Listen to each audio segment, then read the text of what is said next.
interacted with very much. So I hope you guys are doing fine. How are things where all of you are? All of you comfortable? Things okay? So you can either speak or you can write in the chat. Just want to get a sense of how everyone's doing in the lockdown.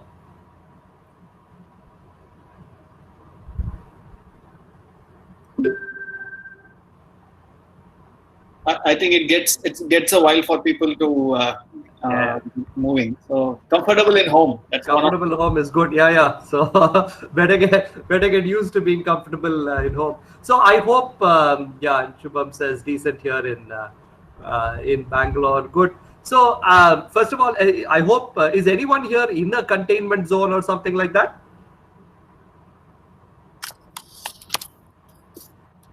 Or are you guys just sort of, I mean, all of us are in lockdown, but are you, is anyone stuck in a containment zone or in an area where things are really difficult? Okay, good. So and I hope all essentials, all of that you guys are able to get. So hopefully we'll see. I think most parts of the country starting tomorrow, things get a bit better. So, well, hopefully we'll be out of this in a while, but I'm not sure when we will be able to see you guys, because I think it'll be a while before we're able to get you guys to IIT, and even when we do, we might do it in some kind of a staggered fashion. So that might be a while. So in that context, first of all, I want to thank all of you for taking the time on a Sunday afternoon for coming online. Of course, luckily, now situation is such that I don't think there is much of a difference between Sunday and Monday and Tuesday and so on. So but anyway, thanks for taking the time, and also a big shout out to both Satya and Nandini for getting this going and sort of keeping some momentum ticking along, right? Because unfortunately we are in these kinds of circumstances where, because you're sort of locked in and you don't have that much contact with the outside world, it's easy to slack off on things that you should be doing. It's also easy to sort of get mentally worn down. Right, which is, I think, a very natural consequence now that it's been almost about 40 days, I think, of the lockdown, that people actually start, mentally giving up and not putting in that kind of as much effort into whatever they're doing. So from that perspective, I think it's good to have these discussions. Just connects all of us. We can trade stories, talk about a few things, just keep the momentum going. Yeah. So great. Thanks, Satya. And Nandini is not on, I guess, but thanks to her as well. So I think Nandini spoke to me about this, I think yesterday or day before, and really I haven't had much time to prepare anything, right? So what I wanted to do was to talk for about 10 or 15 minutes on two separate sets of thoughts that I have, and then actually open it out to questions and discussions, right? And it's questions that you might want to ask me, or perhaps even Satya. I just see Nandini is joined. Hi, Nandini. Onto the you want to ask each of us, but it's also things that you might want to ask each other, and there's a lot of peer learning that I think can be facilitated here. I'm not quite sure the extent to which you had peer learning when you guys were sitting in your Nirman workspaces, because possibly all of you used to come in and leave at different times, but I think this is very effective way for all of you to get to know each other well. Okay, so let me start off with a few thoughts that I have on the current situation and what that could mean for entrepreneurs in general and all of you. Yeah. So if you've read this book by Charles Dickens called A Tale of Two Cities, some of you might recall that there are the opening lines of that book are actually quite famous and popular. It starts by saying, "This was the best of times and it was the worst of times." Okay, so and of course the author was referring more to the time surrounding the French Revolution and all of that. But essentially, I think we are in a similar situation where, in some sense, it's one of the worst of times, particularly for a lot of people who are migrant laborers, daily wage earners, etc. But from an entrepreneurship perspective, we may very well be in the best of times. Okay. And I will tell you why I think that is the case.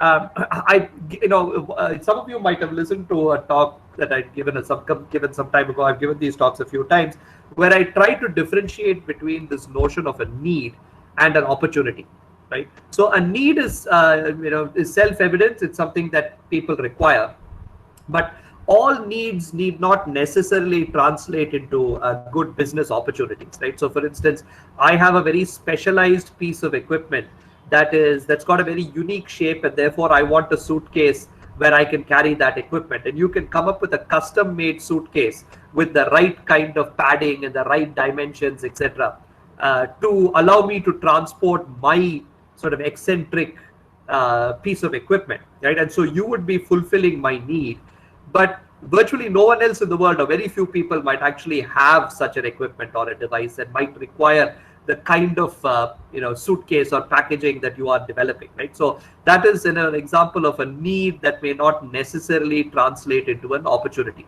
Okay, I had a student come 3-4 years ago and said, look, I want to develop an app that tells me that if I'm on a train, whether I have any other friends that are also on the same train. Now that's definitely, that was this student's need, and I can see how some of that might be a bit useful. But is it an opportunity? Will a large number of people essentially want to gravitate towards that? That's sort of unclear, right? So I think there's this difference between a need, which a lot of us have, and an opportunity, which is something that is signified by a large number of people having a similar need, right? And as a result of which a solution can actually address a large number of people. It can scale, it can be viable, etc. So one of the things we've always been encouraging people like you and Nirman is to say, look for needs, but go after the opportunities. Okay, make sure that you're looking at needs that are actually opportunities. Now, the reason I'm bringing all of this up now is I think in today's context, there are, in today's context, we talk about the opportunities, but one of the things that happens before I get there is that every once in a while, right, something happens that generates new opportunities, right, and takes old opportunities, commerce, electronic mail, all kinds of things, right, games that people could play, aggregation websites, all kinds of things that sort of came up. These now became opportunities because a large number of people had access to the internet. Okay, maybe 15-20 years ago, something like building affordable housing for housing at the rate of about 10 lakhs per house or whatever, or less, was probably not a very good opportunity. But today it seems to be a large opportunity because of interventions like, the Pradhan Mantri Awas Yojana and all these other kinds of, and a lot of venture capitalists who are looking to fund low-income housing and all of that. So as time progresses, and when mobile phones came in, they unlocked a whole series of different opportunities. Okay, so every once in a while, because of technological advances, because of demographic shifts, for instance, these days you have far more double income families than you had earlier, as a result of which childcare has become a huge opportunity, which it wasn't 20-30 years ago when you had only one person in a family earning and people living in a joint family. Right, so there are social demographic changes, there are technological changes, there are regulatory changes, and over a period of time, as society evolves, new needs come up, new opportunities come up.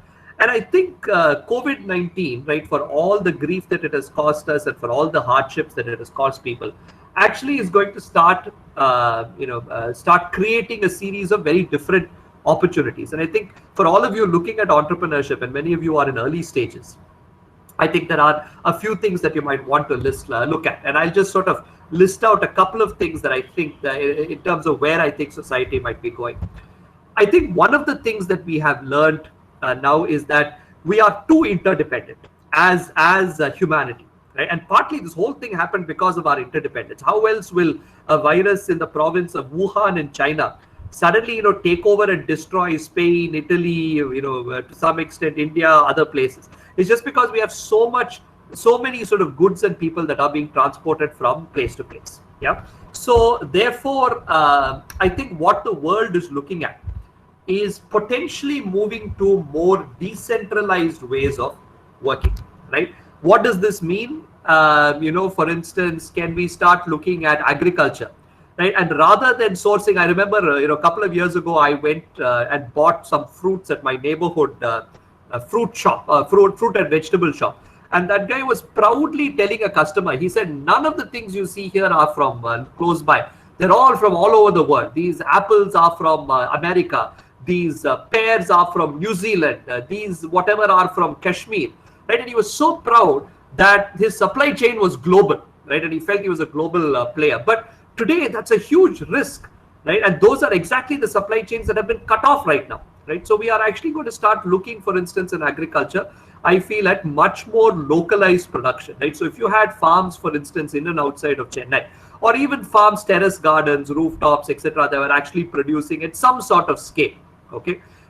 Then you're likely to be much more secure, right? So come a virus, Chennai is a red district, we close our borders, nobody can travel in or out, you still can actually have people buying and selling things, right? So that's just an example. I'm not sort of saying everyone needs to work on agriculture, right?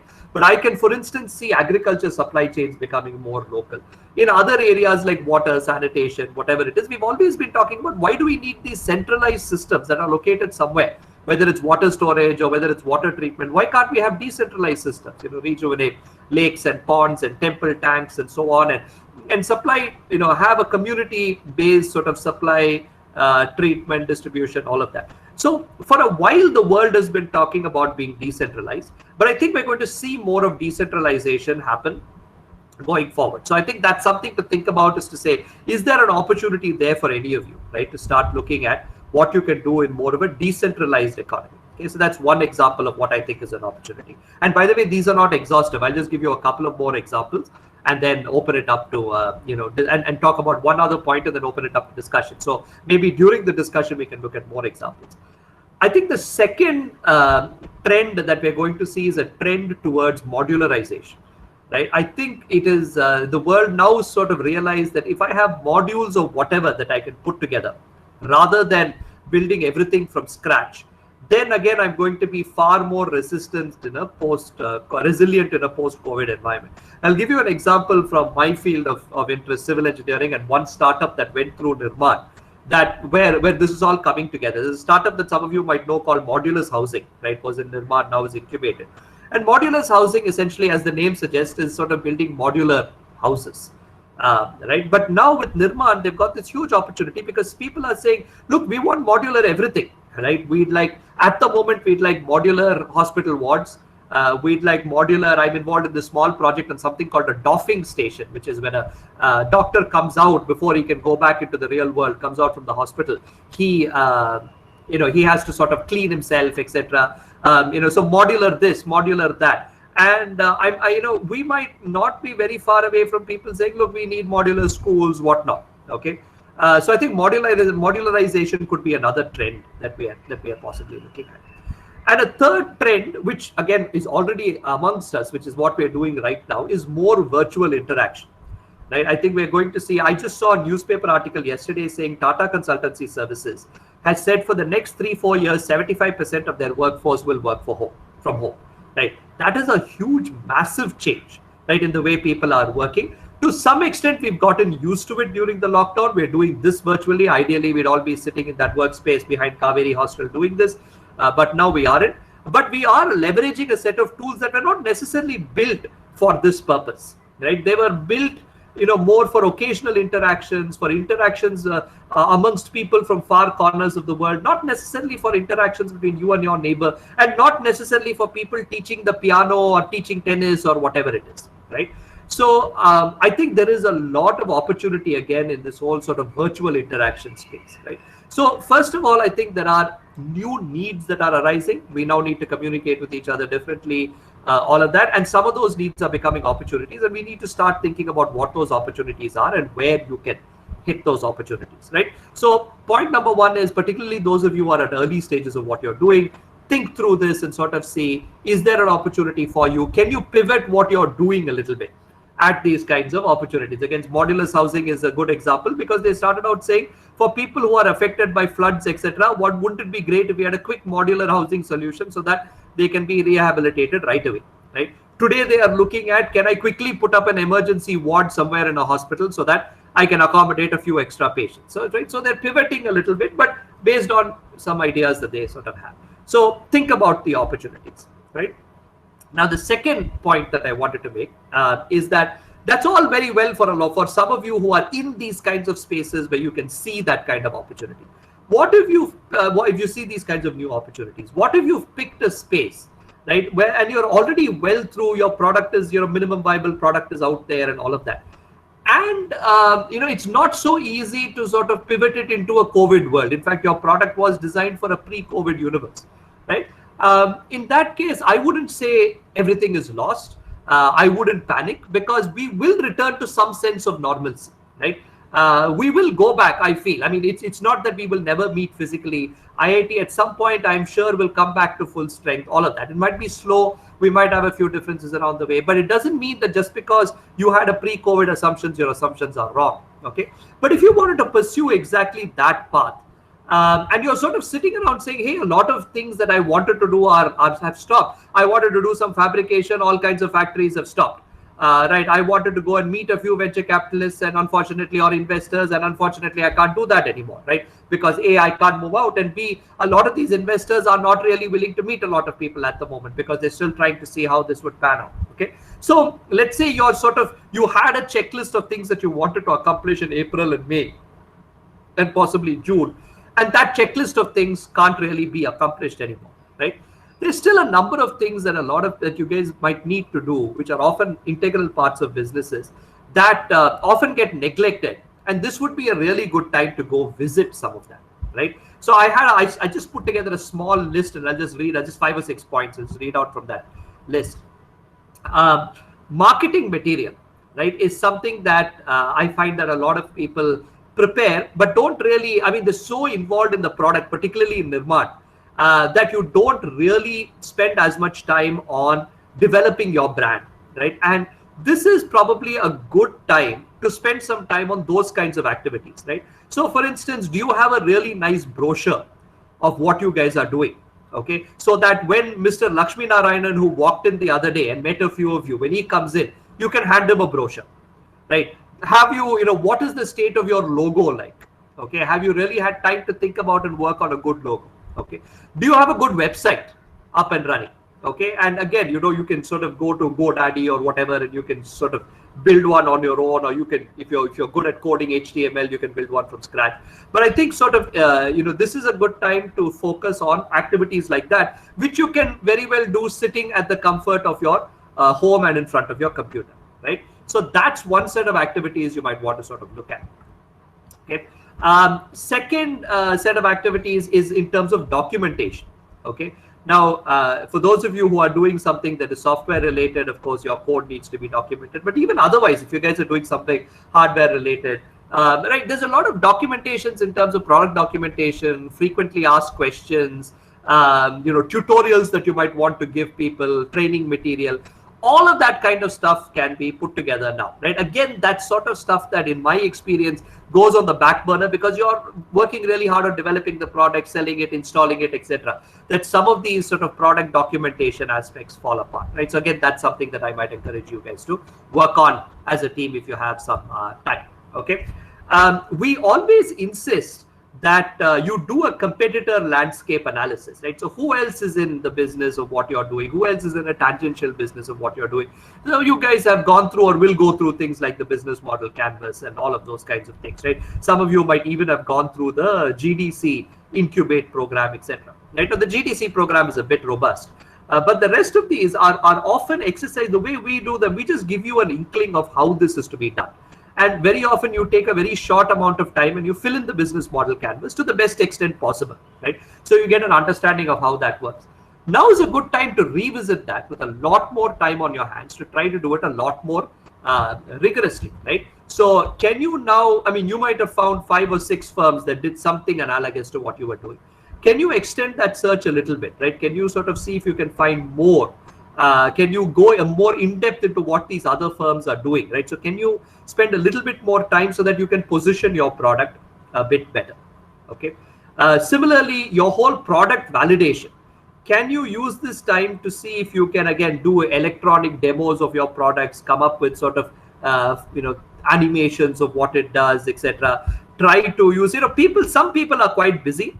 Personally, I find myself to be extremely busy because my work hasn't stopped. Teaching and research is going on, and I'm having to do cooking and cleaning and washing and laundry and all of that and whatever. So essentially, it's an exhausting day. But I do know a lot of people who don't have as much on their plate at the moment, who would be willing to respond to surveys and all of those kinds of things, or would be willing to chat for 15-20 minutes on what you're doing. So can you do a bit more product validation, right? Or idea validation or whatever you call it, right? So that's something else that you might want to look at. And lastly, I think, this is also a good opportunity for you to skill yourselves.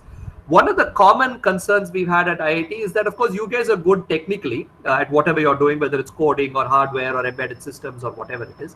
But there are obviously aspects that you've not been exposed to as much. Finance and accounting, for instance, is one, right?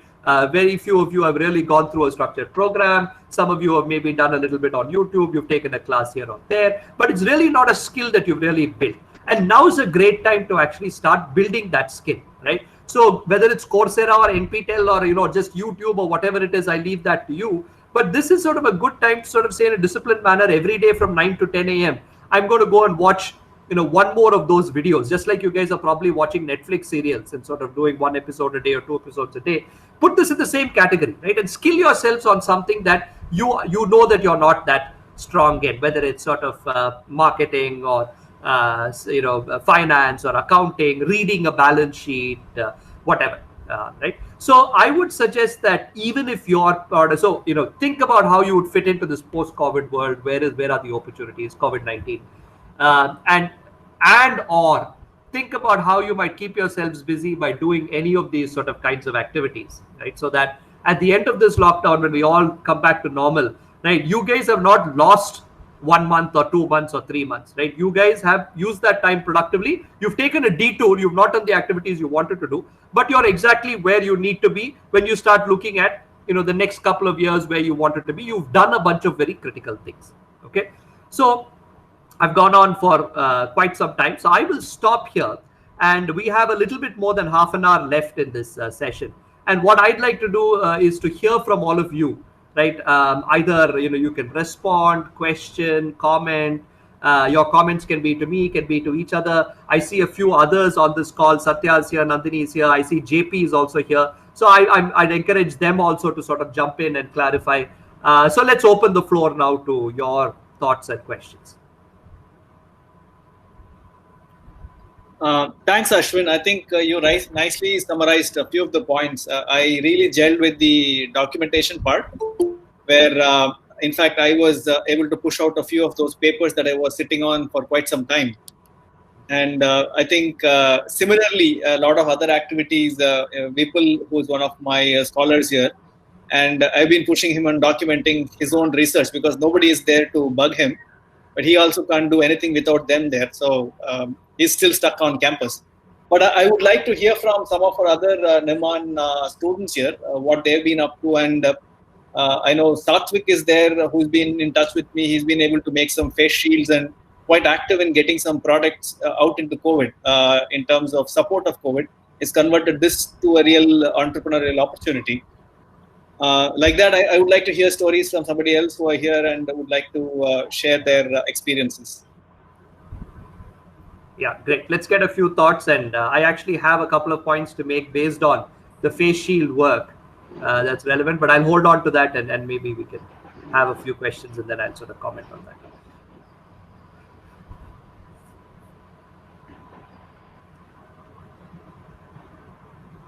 Hi everybody, this is Rakesh Roshan. I'm running startup called TechTable. So basically that belongs to EdTech community and also a talent acquisition.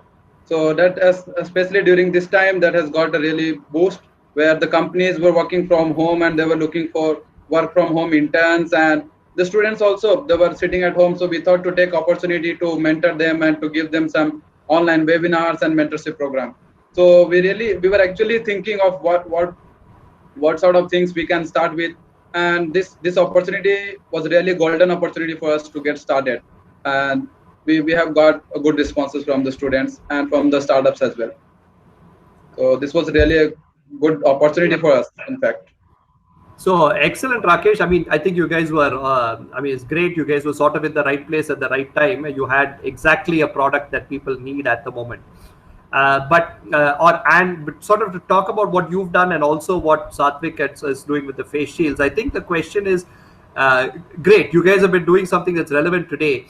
What can you do to sort of scale it up, given that, it looks like education, training, in your case, and personal protection in sort of Satvik's case is just going to change completely. We're talking now in the personal protection case about the next 6 months of people wearing something when they go out. In your case, I don't know when schools are going to reopen, for instance, right? So I know in Chennai, all schools have been taken over by the government as of today to act as COVID wards, right? So the whole teaching, training, recruiting on your side, sort of how people interact on people's side is going to change fundamentally. So the issue is to think, in my view, I'd like you guys to brainstorm a little bit further out and say, how can, for instance, your platform not be just fixing a patch today, but essentially becoming the way in which people are going to view work in the future, right? If TCS is saying 75% of their staff are never going to come into work, right, and those guys need to be hired, selected, trained, all of that,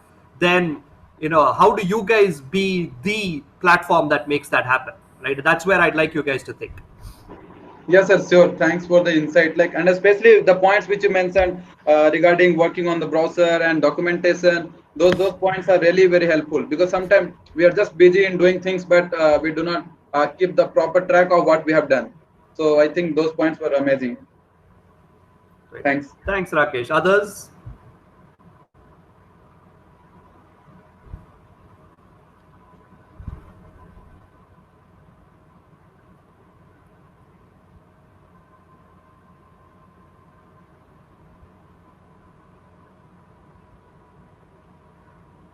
Especially for projects which which need to go out and then find out what's happening.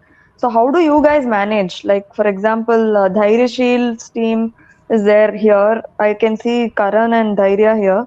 So how do you guys plan, or what do you do during these times? Because we don't know when is the lockdown is going to get over or something. So projects like that, as sir rightly mentioned, which are slightly out of the current situation, what is it? So Karan has left immediately. Okay. Dhairya Shield. No, I'm online. Oh, I can see. I just said Karan left. Okay. Yeah. Now you can answer me then if you're there. Well, actually, we are taking this time to do more of a market research, market sizing. So, that is something that is very time-consuming job. Sizing the market, where are our avenues throughout our India. And secondly, making more of a robust business model, considering all the aspects, how the supply chain in the post-COVID world will work. So, currently just brainstorming is going on, coupled with market sizing. So, would like to hear more inputs from you, sir. Yeah, I think so. I think that's sort of part of what I was also sort of saying is exactly these kinds of, there's always this temptation to rush into market, right? So very often when we get not only students but also incubated companies, we say, look, go take a look at the market. They take a very quick look and come back and say, okay, these are the 3 companies that are out there, and these are the kinds of people that I'm going to work with, etc. I think it is. I think this is in some case an opportunity to say, great, we can't do other things. Let's step back and redo what we've done, right? One more time better. It's sort of like saying, in an examination, I give you in 1 hour 5 problems to solve, and you do a quick job of solving them. Now I'm giving you the same examination. I'm not giving you a time limit, or I'm not telling you when this exam will end. It can go for a day, 2 days, 3 days. Take your time, right? And let's do it again. So I think one of the things that I would suggest you guys do is go back and revisit some of your assumptions. Okay. So maybe you thought this was the correct market segment for you. Maybe it is the right market segment for you, but can you go back and revisit saying, look, with more data, does that assumption hold? In the post-COVID sort of situation, does that hold? Which means, in some sense, some of you might have gone through this GDC program, Incubate, but essentially Incubate only does one thing, right? It essentially helps you, it asks you to, it does a few things, but the main thing it does is it tries to get you to speak to 100 people. Okay, and the idea is that when you speak to 1, 2, 3, 4, 5 people, some kind of a picture emerges, but a much more concrete picture emerges when you speak to about 100 people. Okay, so this might be a good time, and we find that during that Incubate program, not everyone is able to speak to 100 people because that takes time, and you've got so many other things that you're doing. Now is a good time to start thinking about, how can I go speak to 100 people? But before you can speak to 100 people, speaking to people today is different from speaking to them earlier. And earlier you were actually, physically in front of them talking.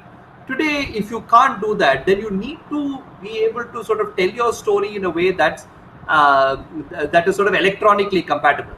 and that might mean developing product demos, animations, movies, whatever it is, right, that you can do to enhance how people might perceive your product. And to me, this is great because those are exactly the kinds of things that can be distributed very quickly.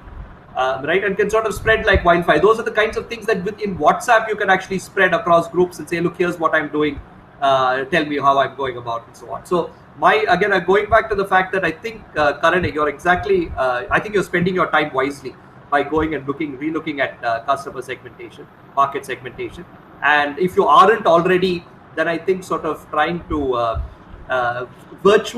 develop virtual explanations or models or videos of what you guys are doing will be extremely helpful.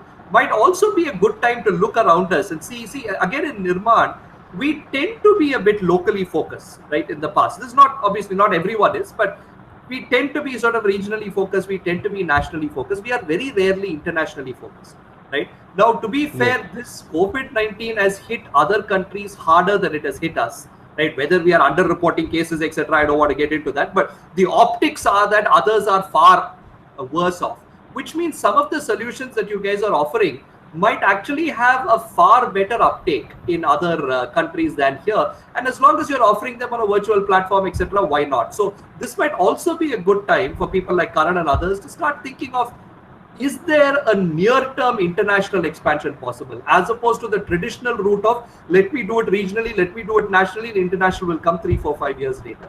So that's something that you guys might want to think of. Okay. Thank you, sir. That's awesome tips.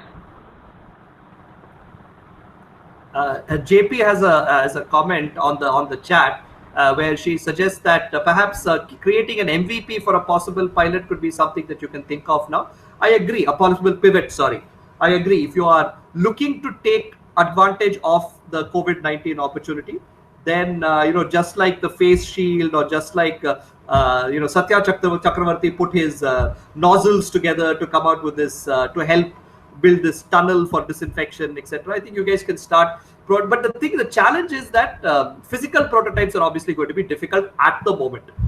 Maybe some of you are in parts of India where starting tomorrow industrial activity is allowed. You might have access to some workshops, etc. But at least here in Chennai, I think until the 17th, you will not have any of that. I think even our labs, I believe, will be closed until then. So that is going to be a bit of a challenge. So again, I think the hard part, or rather the tangible tech part of what you're doing may sometimes have to take a backseat, and these sort of more business and social parts of what you're doing might now need to start gaining some prominence. I would actually also like to tell other team members one thing. Like, there are some good online courses on NPTEL on customer behavior, consumer psychology, as well as Ashwin sir's design thinking. So those are some really helpful courses that we can complete in this opportunity. Yeah, so in the interest of full disclosure, Karan, it is not, if you've taken the course, it's not my design thinking. I just have the front for it. Colleague of mine who's also an IIT Madras alumnus, Bala Ramudarai, does the course, but it has had good reviews. So I would recommend you guys see it. So maybe one of the things, Karan, you could do is either in the chat window here or later in a mail to Nandini, if you can sort of list out these courses, then we can circulate them and others can look at the videos or whatever it is. For sure. Okay. Somebody else was also trying to say something. Yes, sir. Hello, sir. This is Bhashwar, and I'm working on a startup of a application software where we are helping people to be more productive using gamification elements. So this question is regarding the market research. So we built a very basic PDF prototype, and we made our target customer fill a form where they were PDF prototype and asked about the feedback. So we got around 85 responses, but we couldn't really make anything out of those responses. Like, people were saying, okay, it is good, I might try it, or you can add these and these features in the platform, that would be really helpful to me. But we were not really able to decide if this platform and whatever features we have built would be really useful for them in real time. So what do you think might be a better procedure to go on with the market research in my respect. Yeah, thanks, Thank you. Bhashwar, because I think if I just slightly make your question a bit more generic, I think it'll apply to a lot of people. Because essentially, you guys go ahead and do all of these interviews, etc., and you get all kinds of diverse feedback. The question is, how do you integrate that feedback to come up with some good directions? And more importantly, how should you even go about this process, right? So, because sometimes I think you get answers based on the kinds of questions that you ask. So maybe some of the courses that Karan was just mentioning, some of those might help as well. But I'll give you a quick 20-30 second lowdown on what I think you should do. I think first of all, your questioning of people, your interviewing your people should almost be a bit like a funnel, right? You start off very broad, right, by sort of saying what are the challenges that you have with very what we call open-ended questions, right, where you're not seeding an answer into people's minds, but you're having them sort of react. But if you sort of just continue doing that over a long period of time, you will just end up running into a wide variety of people, and at some point contradictions will emerge, etc.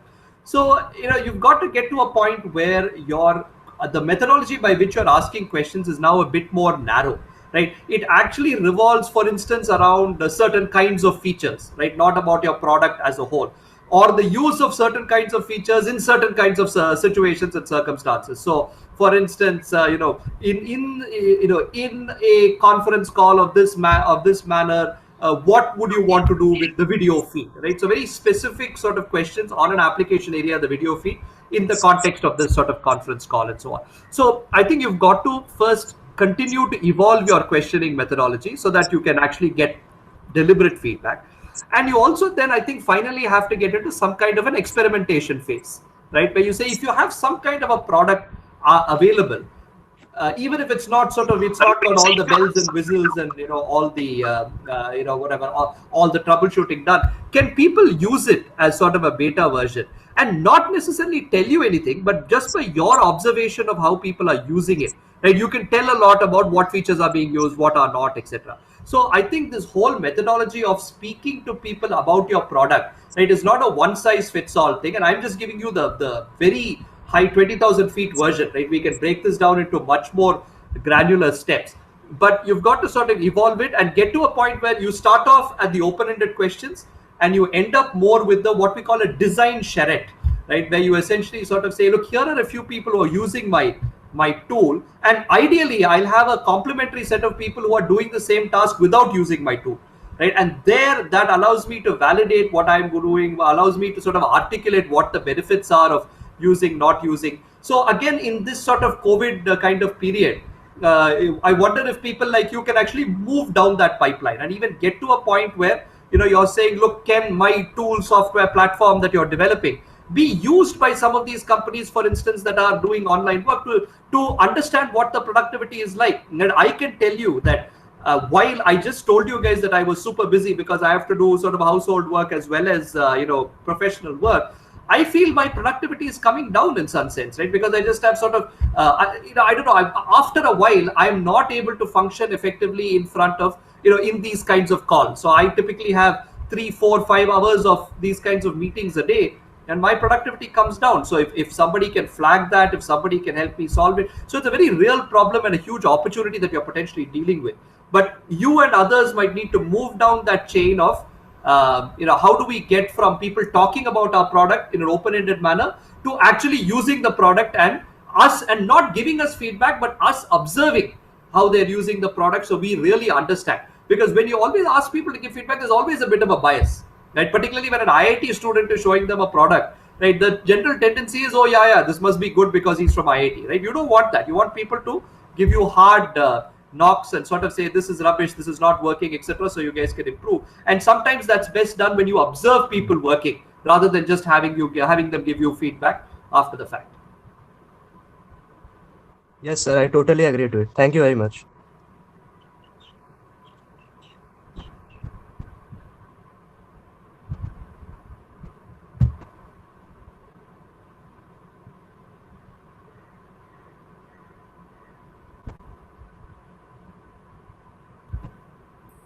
So while there is a lull in the discussion, Ashwin, so Yeah. how are the startups that have been recently established in the incubation cell dealing with this situation? I mean, how effectively they have been able to manage?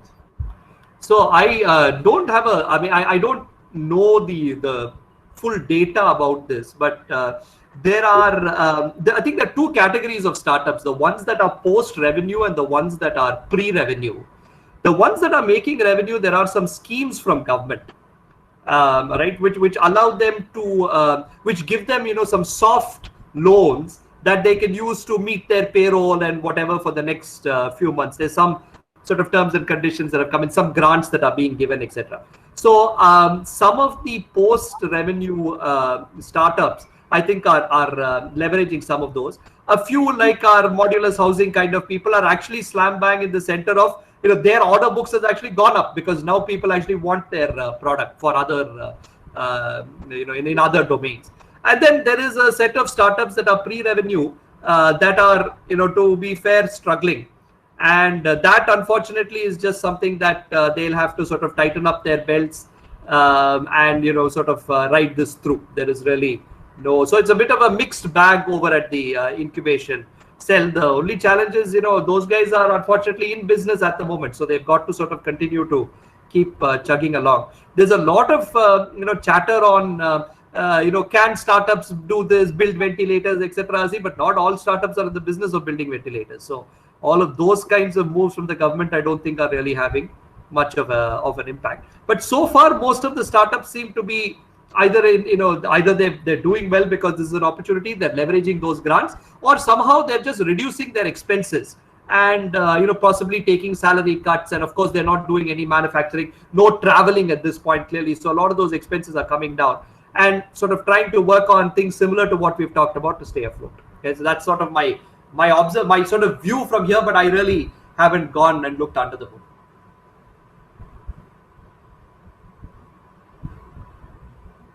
So do you think many will, or at least some of them will give up being entrepreneurs once things get back and go find the security of a job? Well, I at the moment, I would say I don't think so. And that's for two reasons. See, I sit on the incubation committee, so I see all of these guys come in. And I think almost everyone, the ideas are good and poor, right? I mean, I agree with some of them, I disagree with some of them. But the one thing that is common is everyone who comes in, and we do a good job of checking this, is a dedicated entrepreneur, right? So they're doing it because they're passionate about this. They understand the risks of doing this, etc. So from that sense, I would think that these guys, for them, this is sort of not as much of a game changer. If we come out in say a month or two, I mean, if this is going to continue for another 6 to 8 months, then forget our startups. A bunch of businesses will close out, right? So we won't talk about that eventuality. But I think because most of these people are committed, I think they are. I don't see them throwing in the towel just yet. To some extent, like I said, the government is trying to help the post-revenue startups. I think at the incubation cell also, we'll have to slowly start thinking about, do we also sort of give a few soft loans here? They're just enough to keep these guys afloat, not free money. So we want sort of it back, but provide some kind of a sweetener or a package for, for helping these kinds of groups. We've not done that yet, but at the moment, I'm still optimistic. I think these guys are committed, dedicated people, which is also what I hope our Nirman cohorts are. I mean, these are unfortunately, this is something that is affecting a lot of people, but we just have to tighten our belts, think positive, and keep, putting one step forward at a time. And by the way, everyone's getting affected, right? So, I mean, lots of people with jobs, pay cuts are being announced, etc. This is not the time to throw in the travel towel just yet. I think you've got to sort of channel all your entrepreneurial energy and continue to stay the course, and we'll see, right? Every week is bringing in something new and whatever. And generally, I tend to be a bit optimistic. I think we understand COVID-19 a lot better now. We'll probably come out quickly. Normalcy will resume at some point. And so if you can last the course, then things will hopefully take a turn for the better. And you've got to remember that there'll be a lot of others outside who are not going to last the course because they throw the towel early, which means you might have had 20 competitors in your field. At the end of this, if you still are there, it'll be only 5. Your chances are much higher, right? So that's sort of my advice to this group. And Satya, to your question, I'm hoping we don't see a mass exodus from IC.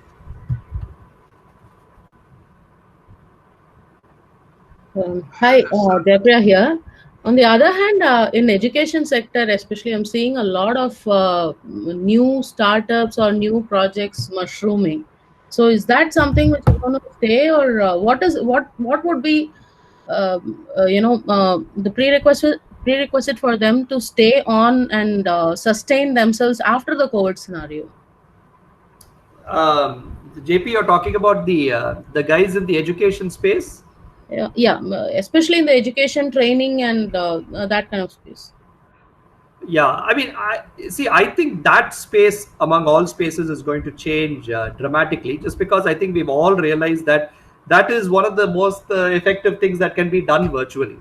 Right. So literally, in at IIT, we've done project vivas, we've done interviews of candidates, all kinds of things, right? Departmental meetings.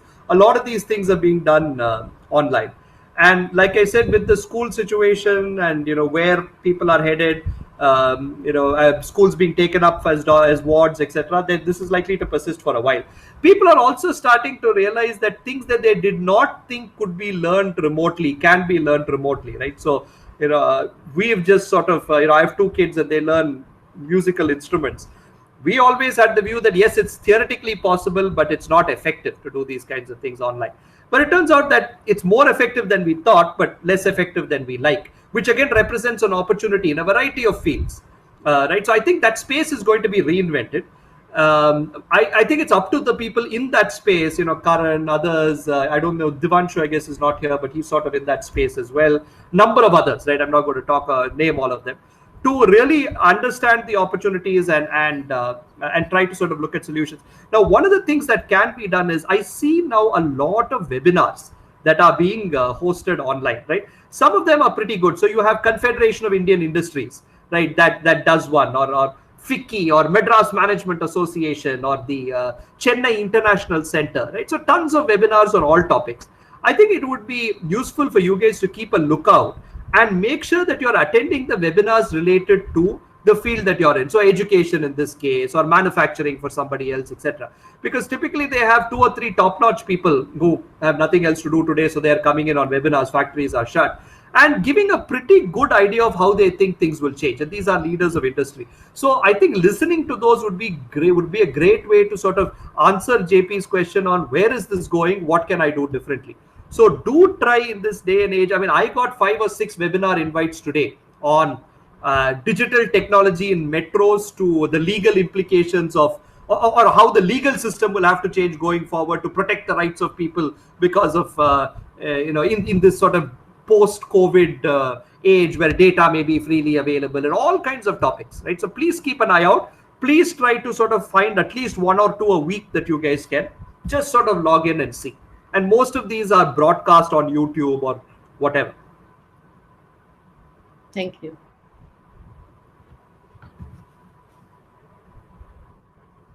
Hello, sir. I'm Satvik. Hey, Satvik, you cut off a bit. I can't hear you now. Yes. Am I audible now?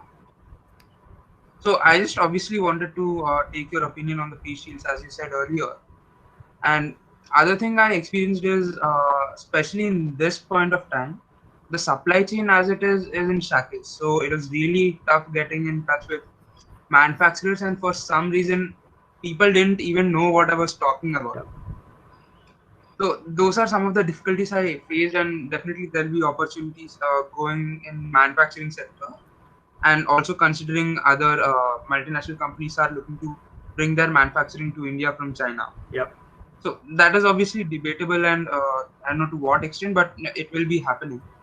My question to you is, how do you think, obviously, as you said, we need to stay afloat, but wouldn't you think that people who are in the early stage now would be better off to fight this? Because in the example of the face shields, so me being a single person, I took the help of another startup. So we too are basically able to offer the face shields at less than 50% of the price others are selling there. just because we don't have a large team. I'm the only person here. So I don't have any costs to incur right now. So I'll be able to breeze through this easily as compared to the others. So wouldn't you think that would be a good way to look at it? Yeah, partly, Satvik, but the challenge is you are also limited by the amount that you can do, right? A world is a large place. So if you start looking at, I want to produce 1 million face shields, right? Then you will have no choice but to start ramping up your organization. And there'll be all kinds of costs that will then start, coming in, okay? So I think it's a bit of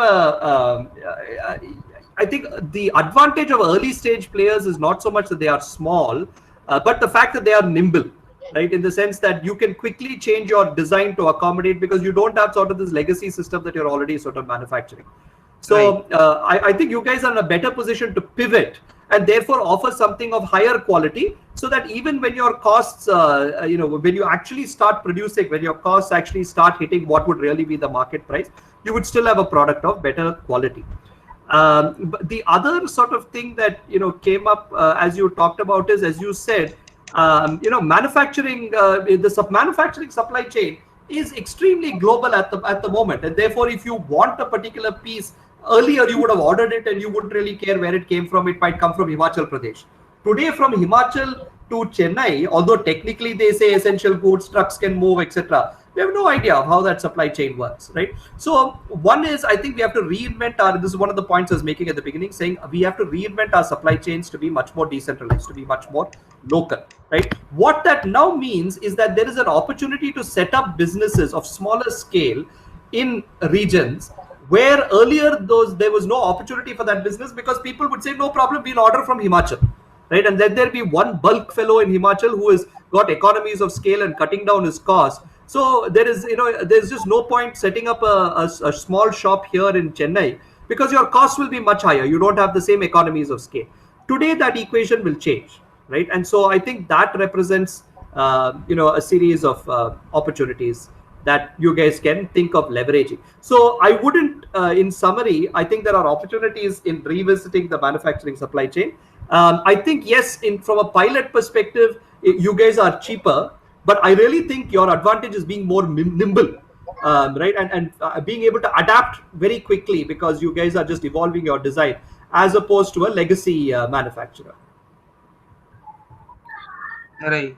And so in your case, Satvik, for instance, face shields is great for people in the front line. But going forward, if we're sort of saying for the next 6 months, a year, maybe more, we are going to use PPE, then what is that sort of kind of face shield-ish thing that you can develop that works for people like me and Satya and JP and Nandini, or, my kids who go to school or play tennis or whatever, whatever. So for all of these people, can you start evolving what you're doing? I think would be sort of my challenge to you.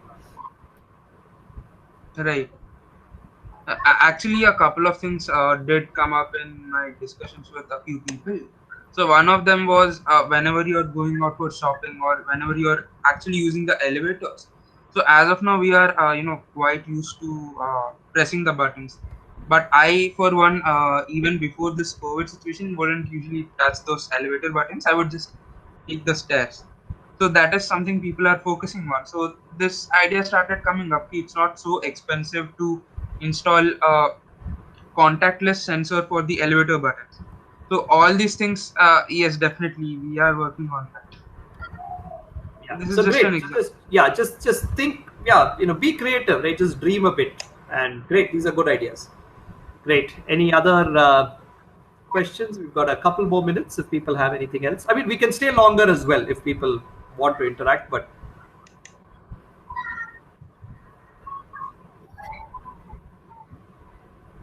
if not, we can also close a couple of minutes early. So I think some of the pointers you mentioned, Ashwin, is quite useful. I for sure hope that we will have more entrepreneurs at the end of COVID than less of them. And I've been asking at least the final year students from our institute to come back and apply for entrepreneurship, get the experience going. And now is a situation where they can turn, if there are some of them are misfortunate for losing some opportunity, convert that to a great fortune. And there is no better time than to be an entrepreneur. So with that, if there are no other questions, I would like to thank you for the time that you came, and I think it's been quite wonderful discussing with you. Yeah, thanks, Satya. And I think that last point that you made was also excellent. I mean, you're right. There are going to be a few job offers that may not materialize, and therefore, what better time to be an entrepreneur? And particularly, you guys don't have any obligations in that sense. You don't have mortgages to pay, or most of you, I'm assuming, don't have mortgages to pay or families to support. There is an opportunity.